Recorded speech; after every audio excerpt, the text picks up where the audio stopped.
Good day mga ka-sports natin dyan. Pinom superstar Alyssa Valdez pagkatapos nga nilang makasalpukan kahapon ang Kobe Shingwa University.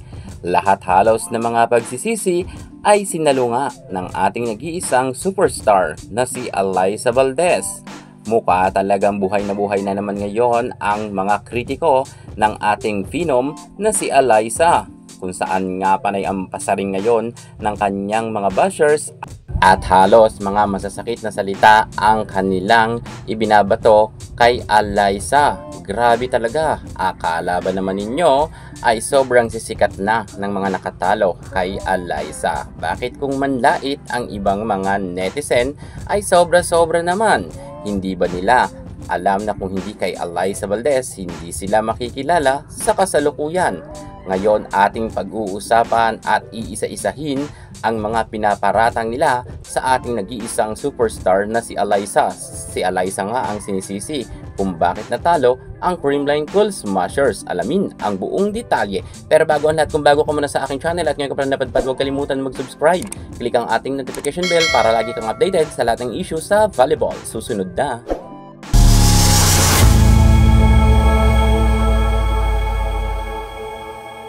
Alyssa Valdez, isa sa mga pinakakilalang volleyballista sa ating bansa, at si Alyssa ang tinaguriang The Phenom sa Pilipinas. Subalit sa kabila ng kanyang napakaraming nahakot na award pagdating sa karera sa volleyball, meron talagang hindi lahat masaya para kay Alyssa Valdez. Sa kabila kasi ng kanyang tagumpay at nasa rurok nga siya ng kasikatan, marami naman mga bashers na pilit hinihila si Alyssa Valdez pababa. Mukha talagang hindi sila happy para kay Alyssa Valdez. Ayaw talaga nilang makita na si Alyssa hanggang sa kasalukuyan ay namamayagpag pa rin.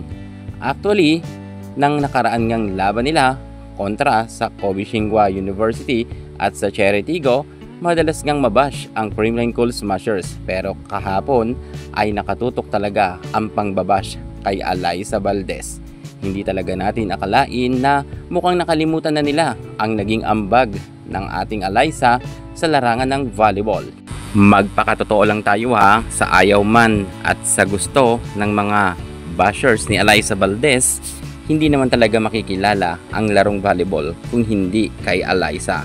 Simula nang naglaro si Alyssa Valdez sa UAAP, nadala niya ang kasikatan hanggang dito sa pro, kung kaya ngayon ay sobrang dami talaga ng fans ni Alyssa. At syempre, dahil nga sa kasikatan ni Alyssa, meron naman kasi mga nag-i-expect na naman na mga bashers na sana raw ay humina na raw ito at malaos na. Yan kasi ang gusto nila, na talagang hinihintay nila na hilahin si Alyssa Valdez pababa. Kung kaya kapag si Alyssa ay nakakapuntos nga ng marami, ay panay bato nga sila ng mga masasakit na salita. At lalo na kung si Alyssa ay nagkaka-error. At kahapon nga, medyo sumablay talaga ang laro ni Alyssa Valdez. Medyo naging off talaga si Phenom, sa totoo lang.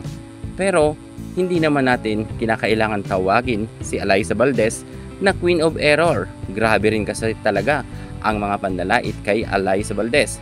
Sa page nga ng Philippine Volleyball ay tinitira madalas ang ating Alyssa Valdez doon. Mukha talagang walang nagawang maganda si Alyssa doon nga sa page ng Philippine Volleyball.